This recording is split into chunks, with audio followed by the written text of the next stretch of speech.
You always started, man. He put me on the spot. Yeah, you always started every episode. All right, it's your boy J. Paul back again with another episode of Who Are You? Of the More the Music City Network. Today we have.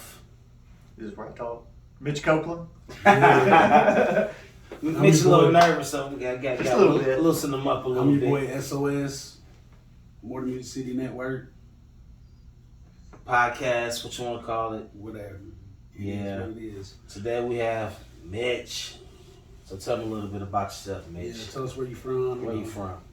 I appreciate you guys having me on. I told Marquise that, man, I was nervous. Ain't nothing nervous about here. No. But I'm trying to step outside my comfort zone a little bit, do some different things this year. That's kind of a goal or challenge for myself. January 1 rolled around, so here I am. I've been putting him off for a long time. I know. I'm from Overton County originally, but I have spent most of my years in Putnam. I went to Allgood Elementary and Middle School growing up, and K through 8, and then I went to Livingston Academy through high school. Went to Tennessee Tech for a little while. Went to MTSU for a little while, and I kind of did all that. But I was able to finish college and get started. Where'd you end up finishing that? At Tech. At Tech. So you came back. Yeah, I came back to finish. You got it done. I do what you gotta do. You know what I'm saying? Get that So piece of paper. That's right. What'd you go to college for? Business management. Oh, okay. Yeah, I wanted to do the easiest discipline without math. So when I went, I was like, what has the least amount of math in it? So I had to take a few accounting classes. Which probably was the worst that you did. Oh, dude, it was terrible. I slept a lot in those classes. Did you take your accounting classes at Tech? Yes, it was hard. Tech is a hard school, especially with classes like that. So, man, it was not easy. I made some C's, made some D's. It's passing. but you got the main D, The diploma, yes. the degree. Yeah. Yeah. That's it. As long as you pass, like. But that was my mindset. I had no idea what I wanted to do in life, and business management seemed like kind of a catch-all, and that's why Fresh out of, how old was you when you got that degree? I was 23. That's not bad, man. That's So- about normal. That's, Yeah, I mean, So my wife she finished up. She almost had her master's at the same time I finally got my undergrad. But she got it. Yeah, and she started college like 2 years later than me. But you still got it. That's all that matters. But Maybe see- I was 24. I was 24. That's all that matters. You got it. you got it though. Yeah, in that's your it. 20s. Right. In your 20s. In your 20s. Because I mean, we know work. people that went to school for 5, 6. No, 7, I'm 8 gonna years. give you a prime example. My dad, Mhm. honestly, how my dad was determined to get it done. You know how old my dad was when he finally graduated with his bachelor's degree in business? How old? 50. But he got it done. That's persistence. Right. He was determined to get it done, but he was 50 years old when he got his degree. Cause if I ain't mistaken, my dad graduated the same year my wife graduated in 2000. But he got it. But he got it. Man, I'm really thinking about going back to school right now. Do it. I probably won't graduate till I'm 50. Do it. Talking about bachelor's or associates or what you don't know, man. Bachelor's. Hey, I ain't never been the one to say, man, don't do it. So, I ain't. It'd be awesome. Yeah, just, Man, but this ain't, this ain't about, just sharpen my pen. You this know ain't what I'm about you though, man. It's about Mr. Mitch today, Well, man. It's hey, I'm gonna tell you this: if you do go back to school, your kid Trey, saying? he's liable to catch up. Oh, he's going to school too. If I go back to school, I'll probably be walking the stage Hey. with Trey. Shoot, I don't Hey, think no, I'll beat you. But guess what? If you go back to school, boy, you got some hell of a tutors. Man, who you telling, man? Jay, Niana, Trey, Malachi. Hell, Malachi went to college too. Hell, all of them. Man, Anna, Yeah. you got some hell of a tutor. So, hey, you in there. I'll be all right. It ain't like you going for electrical engineering or something, or, Nah. Aerospace. Hey, I'll talk about it every year, though. if I can do business, I mean anybody can. Statistics was the hardest. It was tough, but You got it. You did it. I mean, not everybody can. So say did it. you end up getting like a job out of when you got your bachelor's, like in your profession, or because What happened was, I was working for an insurance company at the time, and whenever I was kind of bridging that gap, finishing up school, don't know what I want to do, I was in the office all the time, hated it, and I quit. And I went to my buddy had a landscaping company, and so I went to work for him. And I just got married too. My wife was like, "What is going on?" It was. I think back to those days, and I'm like, "Dang, what was I doing?" But Taking a risk. yeah, I didn't know what I wanted to do. Right. And so, I ended up taking a job just selling life insurance, which is super hard. To talk to people about dying all the time, and, yeah, Um, but it's a reality. it's a reality, Yeah. and so it's a tool, that people use in their financial planning, and it's great. But man, I wasn't very good at it, and it really wasn't for me. And so I ended up. My sister worked at a local clinic, and she was like, "There's a drug rep that comes to my office all the time, and her husband needs somebody to help in his medical sales job, but it's in Nashville. Would you be interested?" I was like, "Yeah, I didn't have kids or whatever," and I was like, "Yeah, I'll do that." And so I went and interviewed for him, and he ended up giving me a job. It was a Smith and Nephew arthroscopy, so it was all their ACL stuff, Right. and shoulder stuff. And I worked with him in Nashville for a year. Ended up having another company kind of come to me and say, "Hey, we need an orthopedic presence in kind of the Cookeville, Crossville, McMinnville market, and would you be interested?" And I was like, More money, "Yeah, more money, more Yeah. opportunity, we can talk about it. closer to home." Yeah, closer to home. Oh, So, that was a bit more money and closer to home. yeah, so that's how I kind of got started in the orthopedic industry. My dad always said it's better to be lucky than good. I've been blessed to have some positions kind of open up, and just been lucky. How long did you do that? That's where I met Marquise. Yeah, that's where I met you. So in the Central Sterilization Department at Cuba Regional, Had to come running. through me, get me Yep. to run all your stuff. Yep. Having Do to run, all your trades. having to run the trades for surgery. I was a striker for 3.5, 4 years. I transitioned over to competitor for another 3 years. So I was in that game for probably orthopedics and arthroscopy close to 8 years. Mhm. And whenever I was running, in and out of Cookeville Regional all the time, I was on call 24/7, and I'll never forget it. When I say I was on call 24/7, I mean not just for Cookeville, but I was going to the hospital at Crossville, McMinnville, and I'd been gone. We just had our second kid. It was he was born in June, so this was probably like November, December-ish. June what? And I had been June 14th. Okay, so I'm 19. There you go. We were, I'd been gone like Wednesday night, Thursday night, Friday night. I'm coming home when both the boys are already in bed. Mm-hmm. My wife's been there all day. She worked. She was teaching school at the time. Coming home to basically 2 small boys, and I got a call Friday night late. She wasn't even up. It was like midnight. They're like, "Hey, we need some trays in the morning. We're going to try to do this case in McMinnville like noon." So if they're going to do it at noon, I'm leaving my house at like 4:30 a.m. because I got to get the trays there in time. Because people like Get Marquise, sterilized. your case can't start till these trays are sterilized, Mhm. and they got to go through the whole process. Anyways, I got up that morning. She was like, "I'm not having any more kids with you as long as you do what you do right now." I wanted one more kid, and so my mind got to turning. And I was like, "Man, I can't live like this forever. Right. Like I'm burning my candle at both ends." Yeah. And so something's going to have to give, or my wife. My goal is to keep my wife happy and stay married, and it wasn't happening for her at the time. And so at that time, I'd found bigger pockets they've got a podcast now. Mhm. It's a little dirty confession of mine. I've never listened to a podcast anywhere. I've never watched one, whatever.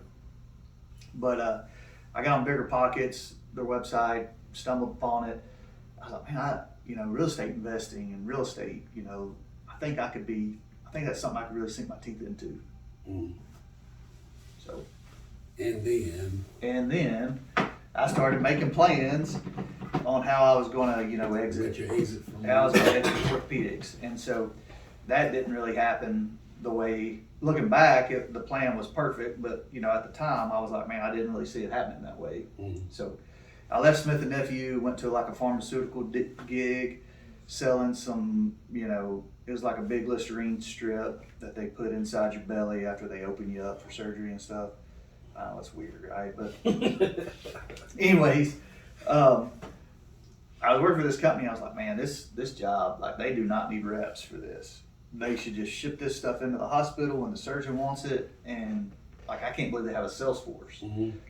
And so my boss was with me in Knoxville. He had flown over from North Carolina, and in pharmaceuticals, like, your boss always wants to ride with you and micromanage you and do those things. Orthopedics wasn't nothing like that, so I didn't dig that to begin with. So I'd been doing this job for like 9 or 10 months, and we're together on like a Thursday, and our phones both go off, and it's like mandatory conference call for everybody Friday morning at 10 a.m. He was like, I don't know what that's about. I said, they're gonna fire us. And he said, man, there ain't no way. He said, we're the best performing division. Right. And that's your boss that you talking to. Yeah, I was like, dude, they're going to can us. It doesn't make any sense. Mm-hmm. And so he had kind of drank the Kool-Aid. He didn't, there's no way, But sure enough, man, 10 a.m. We and him were at a Starbucks. We were on the same call. He got canned, I got canned, everybody got fired. And so I was like, thank you. I'm about to start my real estate career. So I drive home. We just moved into a new house. Mm. We've got 3 kids. My wife quit her job teaching. I get home. She's like, why are you home? I said, I got fired. She was vacuuming. I swear. She was vacuuming. I said, I got fired. She goes, no, you didn't. I said, I got fired. That's why I'm home. She goes, what are we going to do? I was like, I don't know, but I'm kind of glad. It was like this big relief. First time you ever been fired, he was happy about it. You probably the first man. Yes. Ever. Yes, they did me a favor. So, you go into like game planning mode right there right off the bat. And I'm like, okay, now what am I going to do? I've always wanted to do real estate. So I called the girl that sold my house for me when we moved. And actually, I didn't call her. Actually, I went to her office and I was like, is Natalie here? And they're like, yeah, who's here? And I said, Mitch, she sold my house. So she comes out and I said, I want to sell real estate. She goes, oh, that's awesome. Cute, kind of, Everybody wants to sell real estate, right? I was like, she wasn't like that about it, but, I could tell. I was like, no, I want to sell real estate and I want to train under you. Because I saw how she handled her business and, she's top producer, just bulldog, and she's out killing it, right? And then I was like, I want to learn from you. Like, that's what I want to do. She's like, all right. And so I'm leaving. I'm like, I really want to do this. I got fired. And she was like, are you serious? She's like, what's your wife doing? I said, she's freaking out a little bit. So that got me going. And I bought my classes. You got to do like 90 hours of online. You can do it online. You can buy the courses and go and sit in the classroom and do it. But I was like, I'm just going to do it online. And so, man, I powered through 90 hours like really quick.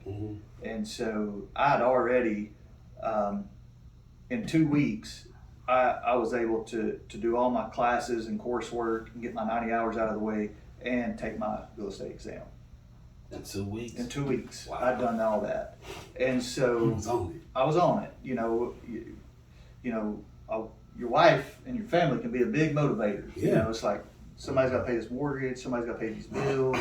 I didn't want my wife to have to go back to work. Insurance. So I got to have insurance. Right. I've got a child that's got, some minor health issues that, we were just kind of learning about along those lines too. And so, we had that going on. So there was a lot going on in my house. Yeah, it was stressful. I did, so the company that fired me, they give you like a 4-month severance package. They don't just, cut your legs out. Right.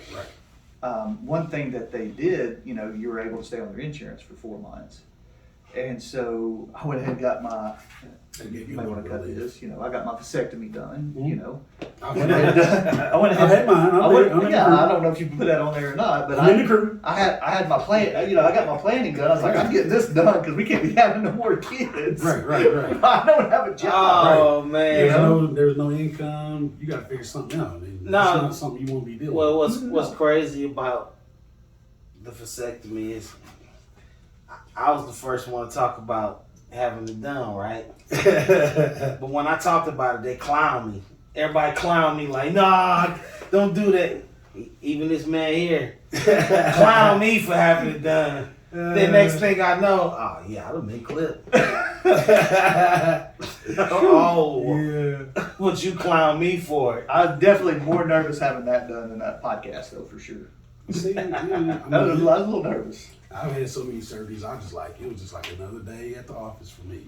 I know, he is a soldier. Man, I was just like, it was just another day at the office. My wife went with me. We walked out. I was like, you want to go get something to eat? And she's like, no, you probably need to go home and lay down. I was like, all right, that's what you think. Nice. She's a lot more understanding than my wife. Stacy's like, can you think you mow the yard tomorrow? I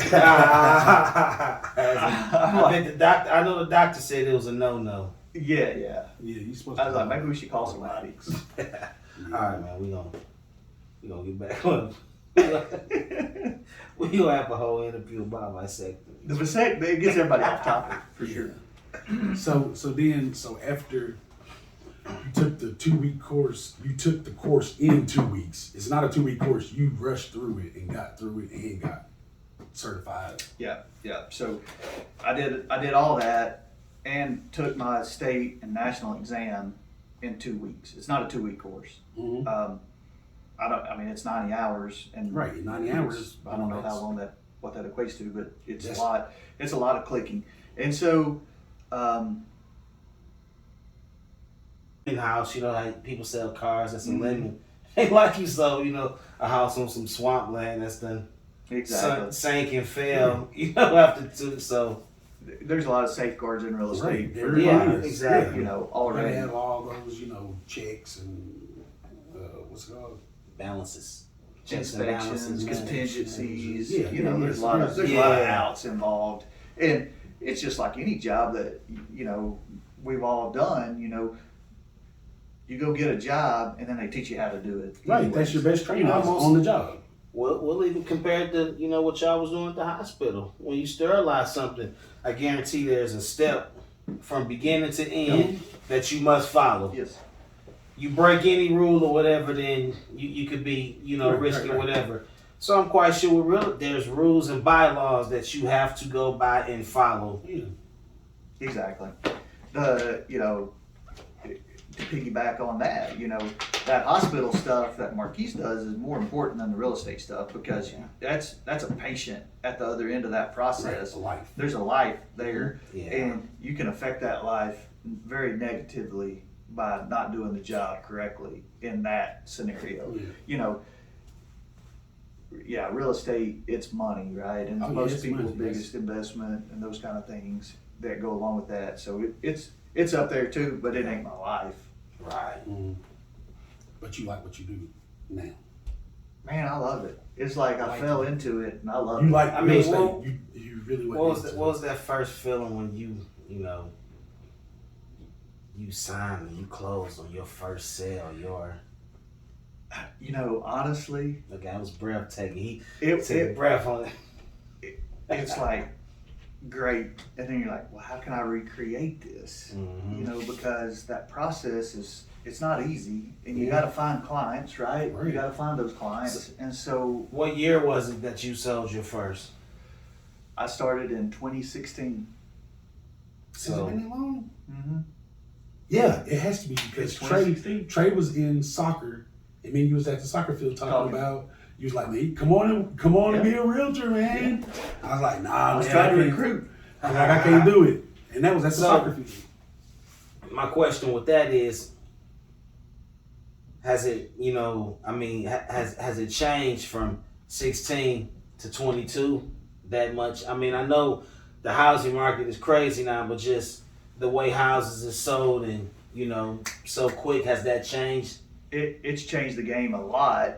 You know, personally, when you start, especially when you're new, you're trying to build up your clientele, and you're trying to keep that momentum going, and because you're trying to replace an income, or I was, you know, kind of a quality of life or standard of life that I was used to, and so I was trying to get to that, and then it's like, well, how do you keep that?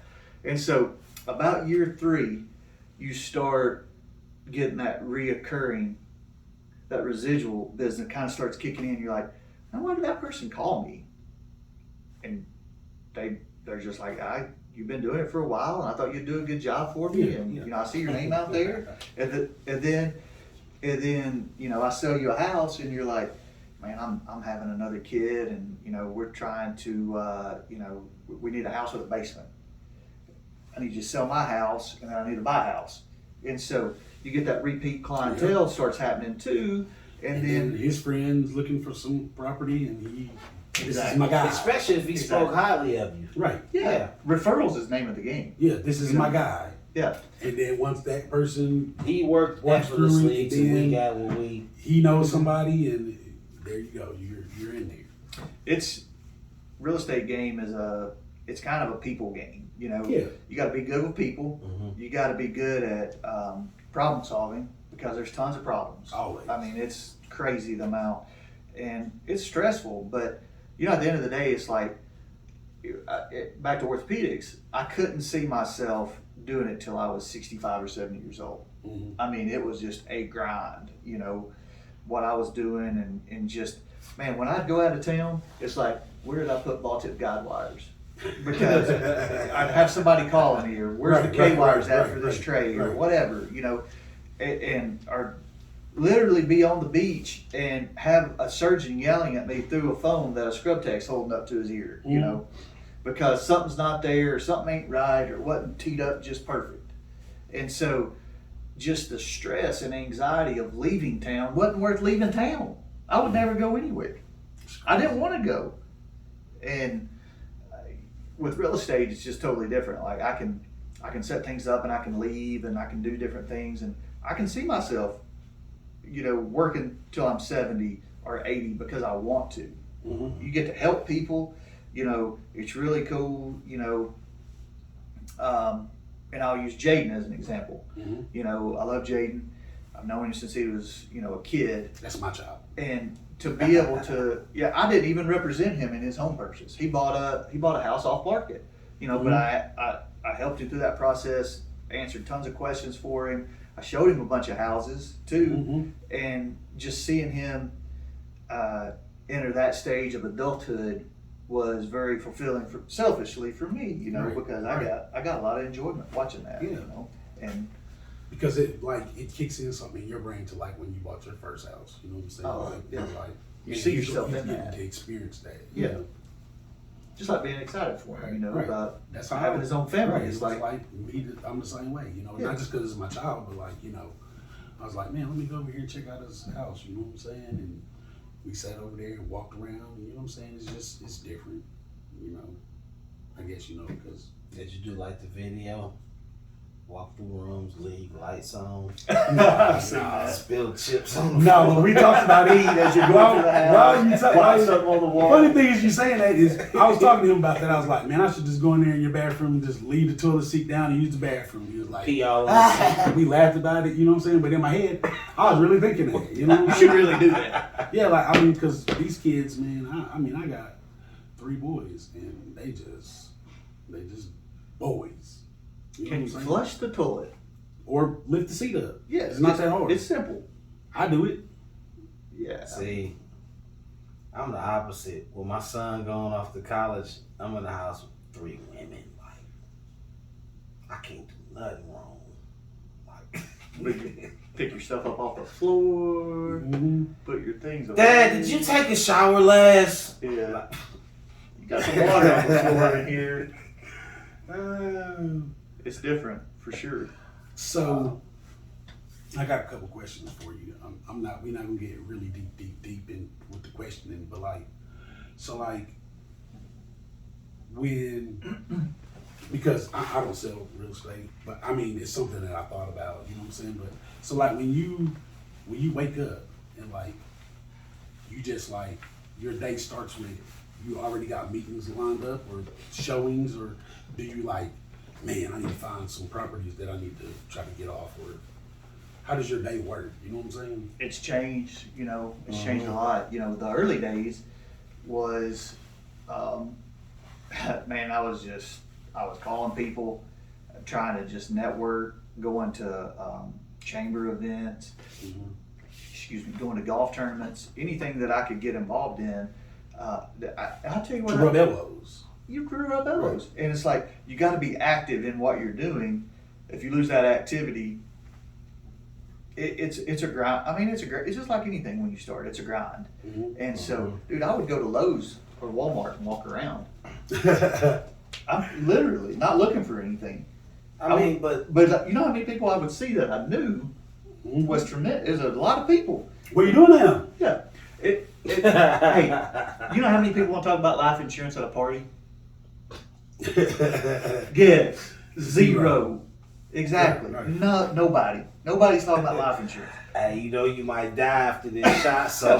But you know how many times I got you. You know how many times I go to a place though? Hey, how's the real estate market? Hey, man, me and my wife, we were kind of thinking about upgrading. What do you think my house is worth?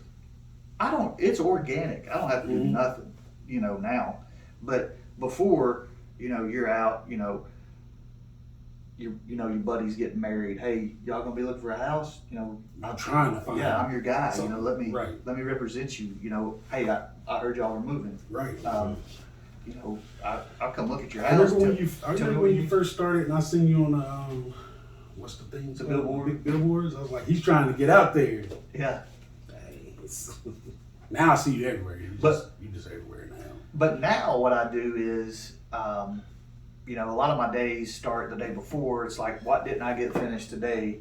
Because there's always some form that I need to get somebody to sign, or there's something, a showing that I need to set up, or somebody that maybe I need to go. We can do everything. If you got an email address, I can send it to you. You can e-sign it. But some people just ain't comfortable with that. I've got some family. I sold a piece of property for them, and my uncle ain't signing nothing on an email. Man, he ain't got an email. You got people that's like that. And so I have to physically take it to him, right, for him to sign something. He get on me because I don't really check emails. I know. See, I'll have to text you first, be like, check your email and sign it. So my day looks totally different. And I've almost transitioned into, I do represent buyers still, but not as many as I did before. When I first started, I was out there just, looking for people to take around to show houses to. And I would take, I might show you 50 houses before you bought one. That was back whenever we had plenty of inventory, you could do that. Now people got to make a decision quick. But back then, I was working a lot of buyers. Now I feel like I've transitioned to just listing a lot of stuff for people and working through that process with the sellers. And I enjoy them both though, man. I remember when we was first looking for a house before we bought this house, we looked at over 100 houses. Yeah. See, I'd be like, hey, can somebody take my keys? Yeah, I mean, we looked at over 100 houses. That's a lot. Yeah, it is. But we looked at over 100 houses over probably a 2-year period. Because we put our house on the market. No, we were looking for a house first. Then we put our house on the market. It stayed on the market for a few months, I don't know how long. And then we took it off the market. Decided we were just going to stay there. Then Trey was born. Then I did some upgrades. And then we put our house back on the market again. Then it didn't sell. So we took it off the market again. It's crazy to think about. Yeah, we took it off the market again. And then I did like some upgrades because we're just going to have to stay since we ain't sold the house. Put in a new refrigerator, stove, dishwasher, microwave, new hot tub outside, and then house sold. Like we literally had 30 days to get out of our house. After I just did the microwave wasn't even screwed in all the way.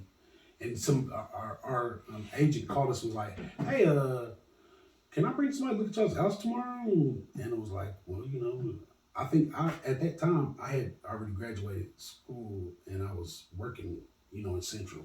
And she's like, yeah, nobody will be there. That evening, I get home and it's like, I think we're about to sell our house.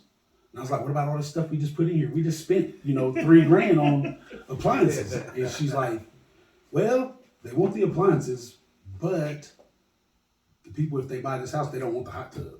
So, wait a minute. 100? Yeah. Me and Anna, that was our thing on the weekend. 60. That was our thing. Every weekend we would, because 82, 83. Man, you just don't know the places we've looked at houses, like in Putnam County. Like, we would go past the house that was no longer for sale. Like, oh man, remember we looked at that house last year? I think I got lucky. We bought our house like 18 years ago. I think we probably looked at, I don't know, 10 houses at the most. Mm-hmm. I know it ain't no more. Could be less than that. The one that I seen that I liked and fell in love with, bam, let's put an offer in on it. And I take it back. This is how the game changed so much. This was 04, right? Mm-hmm. They can have what they want for the house. Let's say the house, they was asking $150,000 for the house, right? Back then you can say, I'll give you $145 for it. Today that's not happening.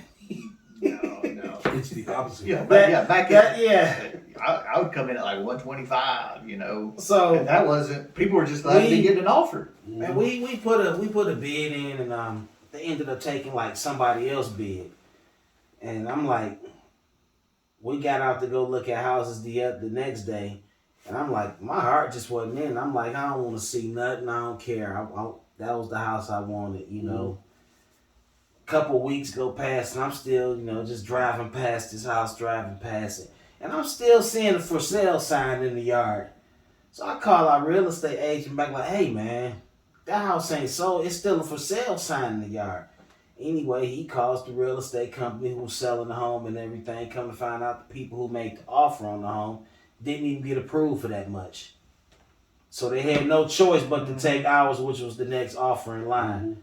So I was just like weeks went past and I'm still riding past that house.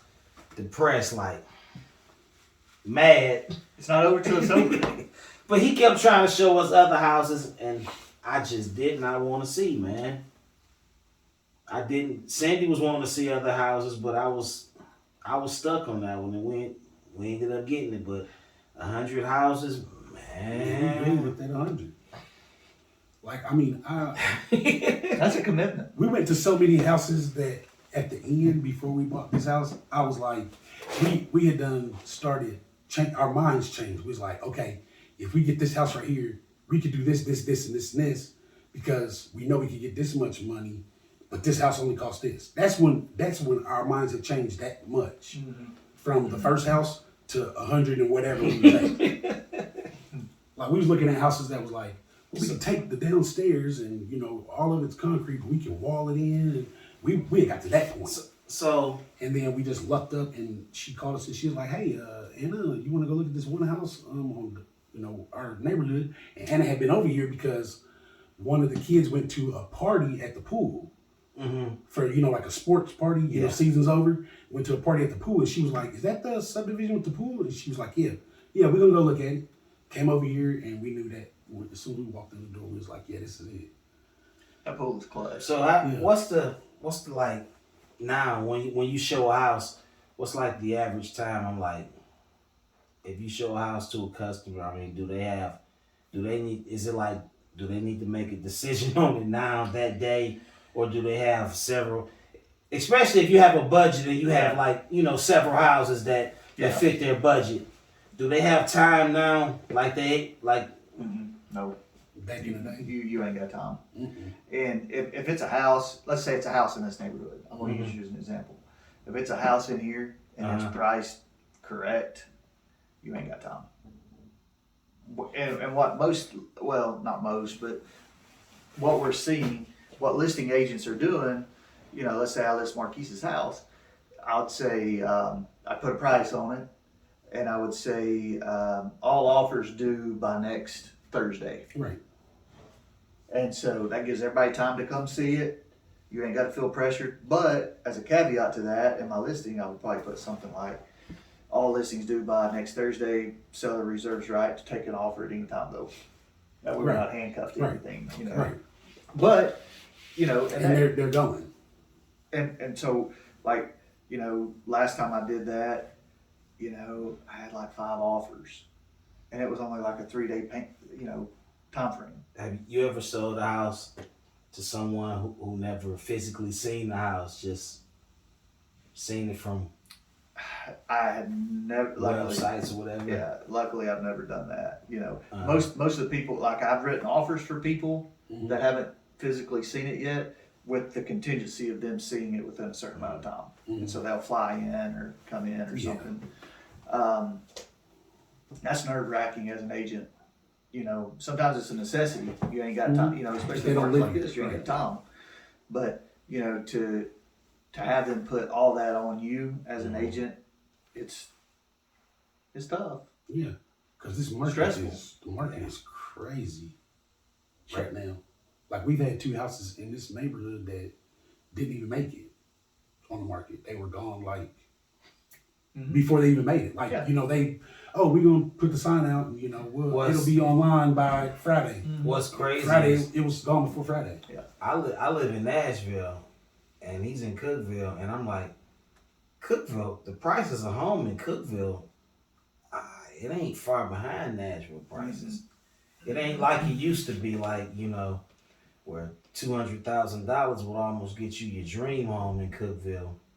It ain't nothing like that no more. I mean, even when I first started in 2016, Mhm. if you sold a house over 400,000, I mean, it was going. I mean, you've done Right, something you big. did something you big. know, that was like, dang, you sold a house for 400,000. Like, Right. well, I mean, where was it at? You know, Right. I mean, that was a big deal. And, Right. you know, Just that many years ago. yeah, we got 1,800 square feet houses, vinyl siding for $350 now. You know, Right. Are you familiar with the Nashville area at all? not- Well, not they much. got an area it's called Governor's Club, but there's other subdivisions out there, you know, and Governor's clubs were like a lot of the Titans and people like that, right? yeah, they got a golf course around Yeah, it. I've heard of that. But anyway, this was in 04 when we had bought our home. And we would just ride around there, me and my wife. We just ride around, just looking at houses out there, just like, and looking at the prices of these. I mean, we looking at the homes and we're like, wow. I mean, that is just that's a lot of house. And some of these homes, you know, outside of the Governor's Club was probably $600,000, $700,000 or whatever. And you was just thinking to yourself, like, who got that much money for a home? But Governor's Club was 1.5 And up. and up, you Yeah. know. Probably didn't exceed, I don't know, you know, 2-3 million or whatever. But now, 18 years later, those houses at the Governor's Club that you was looking at that was like 1.5, 1.7 million was just like, you was looking at them then like, wow, I mean, there's no way somebody can use all of this house. There's no way, it's too much. And now 18 years later, if you had a $1.5 million investment to make on a home, can you imagine what some of those homes now is worth? Probably 4 or more. Nah, I'm thinking about More than that. 8 to 10. Golly. It's crazy. And those houses that we seen that was like 600,000. I mean, think about now what 600,000 will get you on a home. And I think about the 600,000 that they actually charged for that house or those homes back then. It was a resort. I mean, I mean, 600,000 in Nashville now is like entry level, right? Yeah. I mean, the average starter home is right about 375 to Right. 400,000. That's crazy.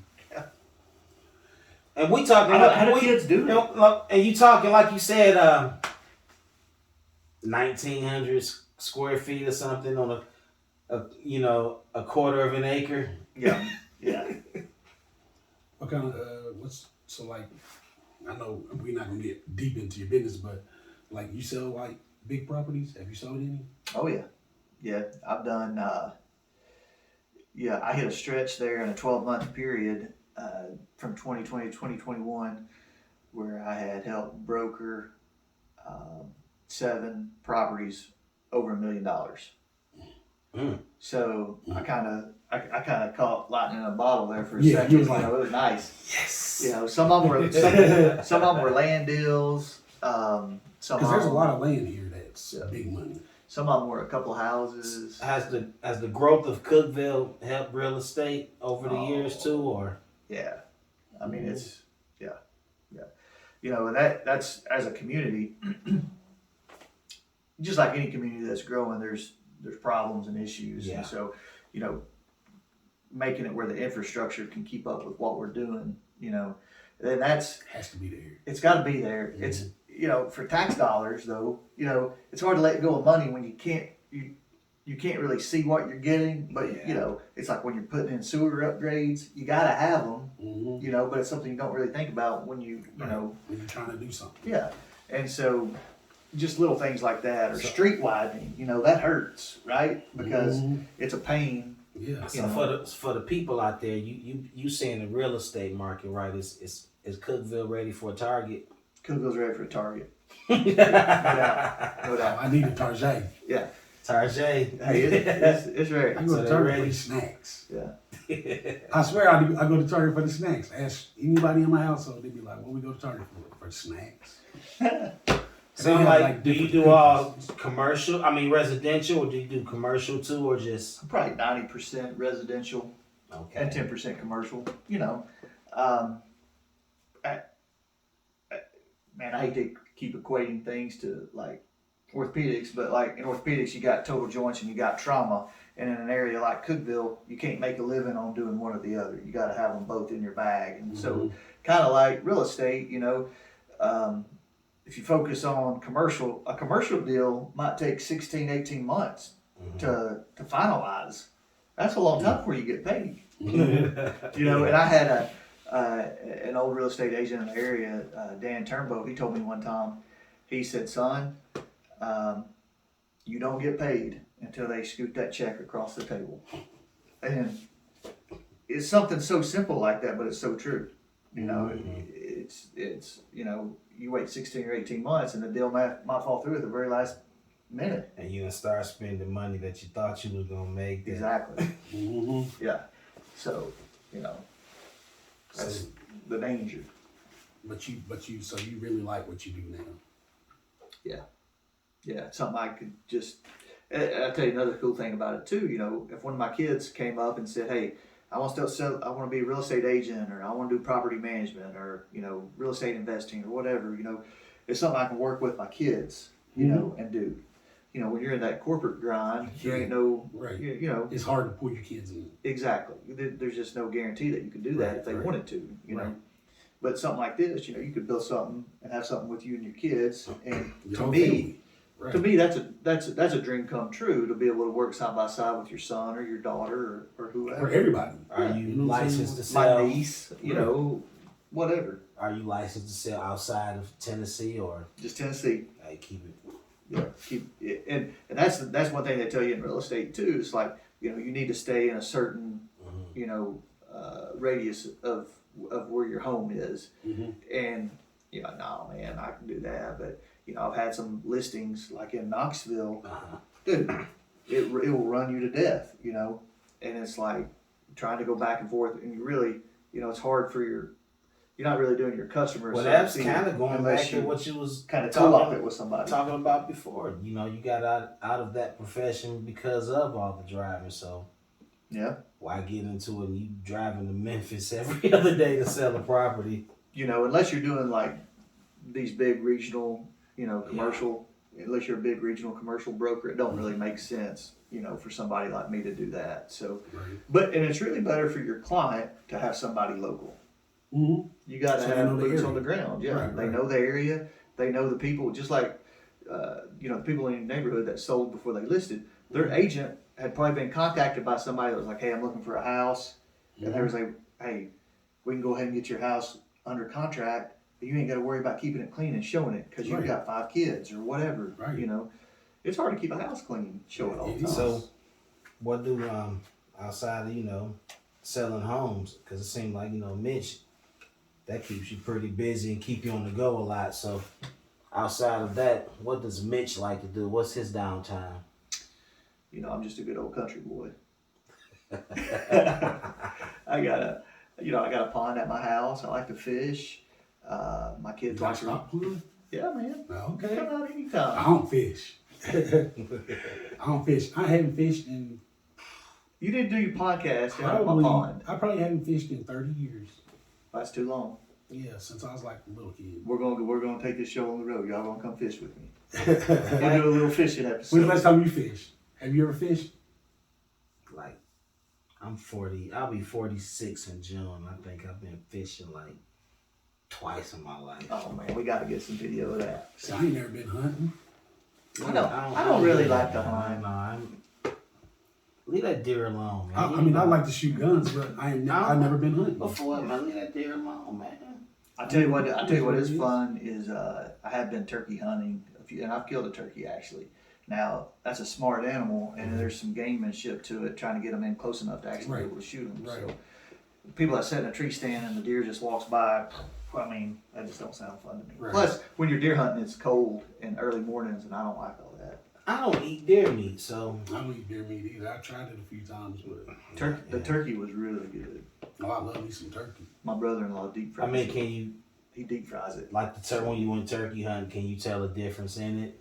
In a turkey, like the wild game turkey as compared to a.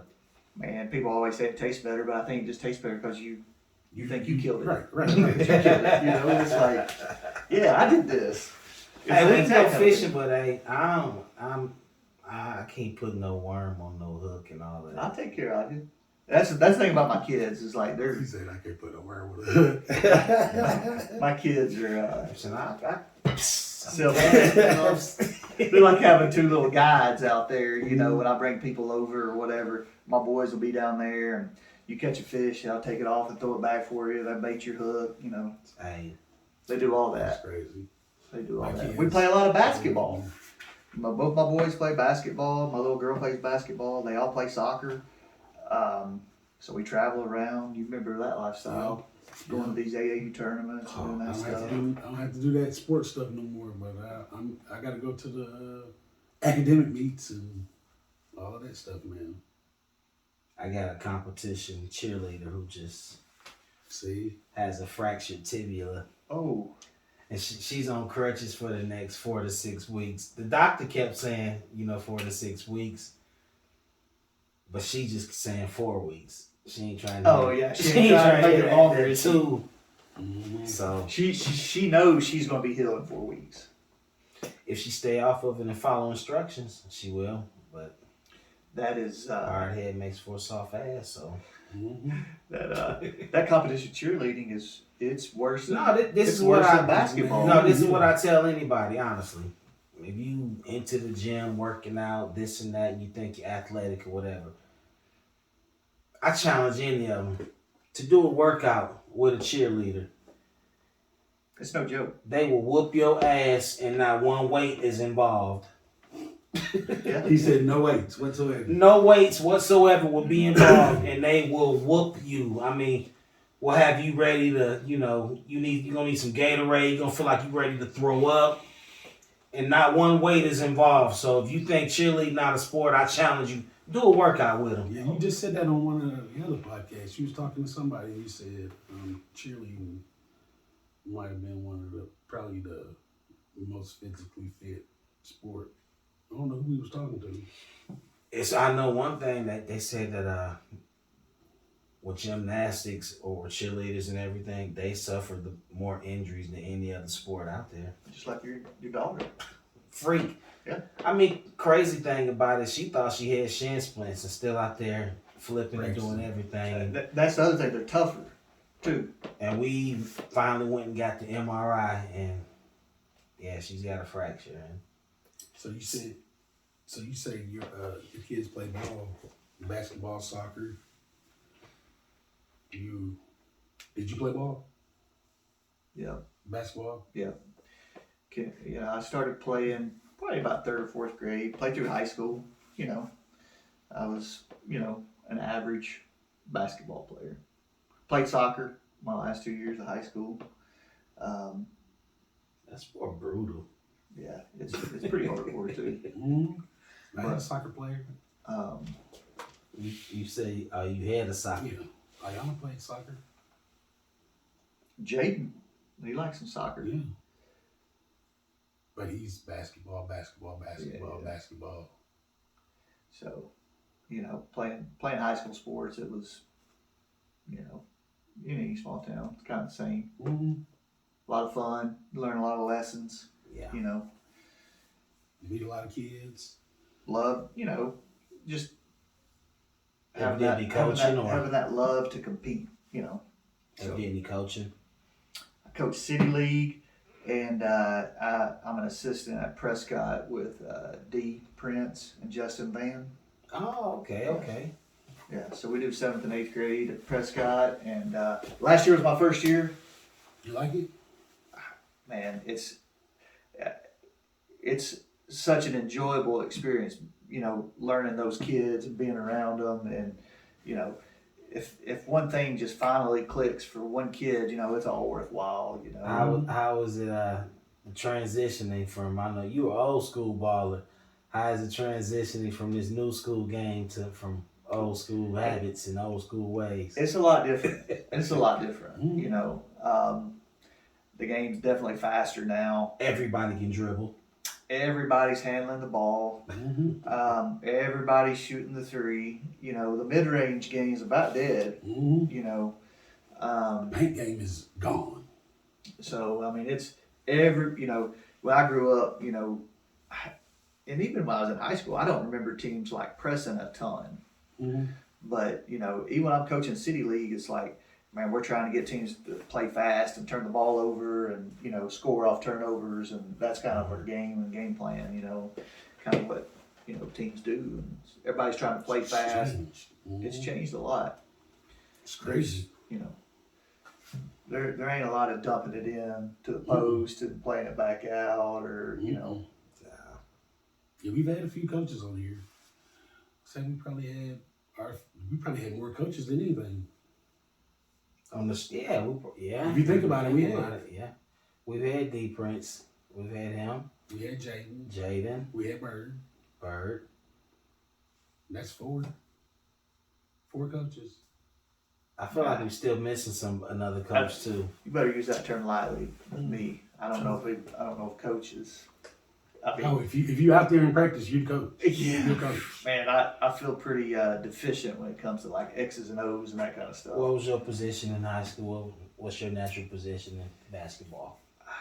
I'd like to say point guard. I play all the way up to the 3. I play a small forward pretty decent. I had some moves around the basket.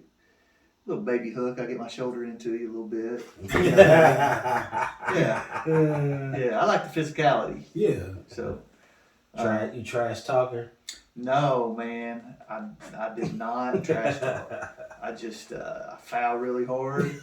I let the actions speak louder than the words. Played for Livingston. Yep. Yeah, see, you're younger than I am.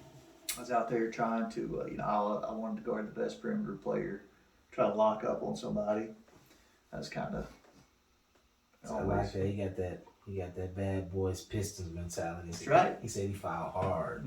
Hey, I had to tell my kid, he's 10, and we're playing this team out of Atlanta this weekend. Man, kid goes to the rack on him. He's a step behind, comes over, just barely grazes him, and one. He turned around. I said, you cannot let the ball get to the basket. If you're going to foul, you got to have the ball arm, leg, head, Body. whatever, the ball cannot get to the basket. My son, high school, that was his rule.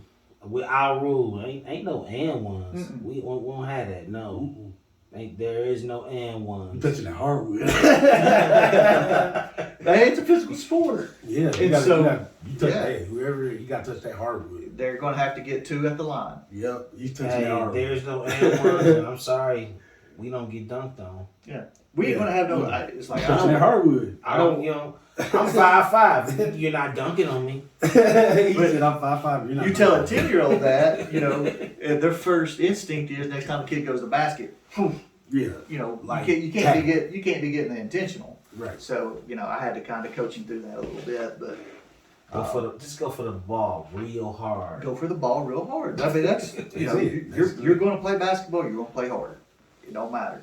And so just go hard, and if they fall down, that's part of They it. got to touch that hardwood. That's part of it. They got to get that hardwood. Mm-hmm. So And what's if you're going to foul hard, Mhm. you better be able to receive a hard foul. Yeah, don't start crying when you get knocked to the hardwood. Nope. Like, that hardwood, it's soft to me. Well, it was when I was younger. Now I'm going straight to the emergency room. That's why I can't even shoot ball no more. I'm like, if the jump shot ain't falling, I'm having a bad day because I'm not driving. I'm not going to the I ain't rack. going to the hole. When I was little, I had that younger, I had the Iverson mentality. I'd take some fouls. You push me around. Once you realize I'm not going to stop coming. Mm-hmm. I remember you. So what's next for you? What's your future look like? That's a good question. I haven't. I'm a little bit of fly by the seat of your pants, kind of. See, I'm gonna help you answer. How old are your kids right now? I've got a 13, a 10, and a 7. Yeah, so until they're 18 or whatever, it's Pretty much, yeah. sell some houses, go to some games, coach. Sell some houses, go to some games. Yeah, I think future wise, I want to spend a lot of time. I'm kind of a homebody. Yeah. I want to spend a lot of time with my wife, a lot of time with my kids. I like it when my kids have friends over. We like having friends over all the time. I guess I'm extroverted, just naturally. I like to talk to people, and I like to learn, about your family or what you got going on, or I'm still texting Jaden about getting me in. I want to see his house. Those kind of things. But yeah, like you said, you've only got you've got a limited amount of time with those kids in your house, and then they're gone. And trying to maximize that and know when I'm in one of those moments to take it in. And It comes quick. yeah, try to take it in and just kind of cherish that and not let it leave too fast, which I struggle with because we're all busy. Your oldest is 13, right? Yep. So I got a 13, 15, and 19-year-old. My oldest is first year in college, but my oldest daughter, she's 15 now, and I'm like, she was just 12, 13 like yesterday. So she's 13 now. Before long, when you live in a smaller city, you kind of let them get away with driving a little bit more than in a city. So 14, she's going to be driving. 15, it's going to be permit. Everywhere you go, it's going to be, Dad, can I drive? Yeah. And before you know it, 16 looking for a car. And you seeing them leave out the driveway like, You going to college already? yeah. So Mark done been there before. He was there before me, but I'm like dropping my son off at college. I'm like, I'm supposed to be all tough. I'm the hard, heavy. Call me. It makes me weak to think about. Is your oldest a daughter too? A girl? It's boy, girl. So Ooh, she's lucky. You lucky. yeah. Yeah. She's got some good big brothers. So Hey, they gonna definitely look. It's natural. But, you know, the flip side of that is, you know, she's around boys all the time, so she's just like kind of a tomboy, but, you know, she likes going to like power gymnastics and doing all that. She plays basketball, but then, you know, she's daddy, you know, so and so. One night she was crying, you know, so and so had friends over and I didn't get invited, you know. You know how many times my boys said something about that? Not Never. about it? Never. Yeah, right. Yeah. They know. They're like, yeah. Playing basketball. You didn't invite me over to your house. Hey, can I come over to your house? Yeah, right, It's like, right. it's fine. You know. Yeah. Well, I ain't want to go anyway. I was tired. And so it's just different. It is. Females are different They are. when it comes to that. My daughter she couldn't have more than one friend when she was younger. If she had more than one friend, it was like a life decision having to choose which friend she wanted to hang out with at the time. So she just kept one friend. And when that friend was no longer her friend, she had one friend. Wow. She was one of them kids. Yeah, I mean, Trey, I'm gonna walk around here to so-and-so's house. He's got 6 friends in the neighborhood. I'm going to so-and-so's house to eat dinner. He's one of those kids. You know, that's the difference between the boys and the girls. Yeah. Yeah. But it is what it is, man. They're kids, man. That's what we live for. Well, one thing we know being old school is, man, when kids have these problems, just stay out of it. Let them fix it. Parents always want to get in their kids' problems and try to let them figure it out. We had an issue. I ain't gonna say which kid it was because I don't know who all watches these podcasts. But yeah, I had an issue, and the other dad called me and he's like, I really want them to figure it out. I'm like, yeah, man, they do. They need to figure it out. Mm-hmm. And so one of my kids was kind of the instigator, and the other kid is much bigger than him. And I said, here's the deal. There's consequences to your actions, right? Every action has a. And so if he beats you up because of what you said, that's on you. You caused that, you know, by running your mouth. And the quicker you learn that, hopefully you don't have to learn a hard lesson. But the quicker you learn that, it's a lesson learned, right? Yeah. Right. And so sometimes you got to take your licks. Luckily, it didn't come to that because these two have been friends forever, you know, and it's just, I mean, you run off at the mouth, I've run off at the mouth. We all have at times, you know. And so, but if you don't think somebody's going to step up and do something, you're going to catch a guy that will. And you're going to be really surprised. So don't be surprised at what I told him. That was me. I was that guy that's going to do something. See, I was that guy. I come up in the era. I went to school in Detroit, and I'm like, nothing was off limits, man. Some of the stuff that we said to each other is, don't let your mama come up to the school looking bad or your daddy looking bad. We talked about everybody. Yeah. I mean, and guess what? Everybody got it. And we're still in lunchroom cool, you know, whatever. Wasn't nobody mad in their feelings. But I don't care who he was. I mean, if your mama was pretty and had the big booty, we talked about it. You was hearing it. You was hearing it. So I'm like, if your mama wasn't, you know. You heard that too. You heard it. Right. But the thing about kids now is they hide behind these screens and these devices. Yep. And there's so much lost in translation if I'm joking around with you or if I'm not. It's not physical. It's not face to face. Right. That interaction ain't there. And so these kids don't know how to handle It's it. killed their social skills. It has. And so they resort to doing stupid stuff. Whereas, you know, how many times they get settled on the playground or after school or whatever. But, you know, it's like, man, you know, and it's a difference in guys and girls too. 9 times out of 10, if there's an altercation with 2 boys, you know, unless they've had an ongoing issue, 9 times out of 10, they're friends again right after. Yeah. You know, now girls are a little different. They hold grudges worse. Oh, yeah. It's all right. For a little bit. It's over. But then they just realize, you know, I'm just gonna treat her this way. You know. She's my friend, but we can't do that no more. I you know, that's how girls are. Boys, like you said, ain't.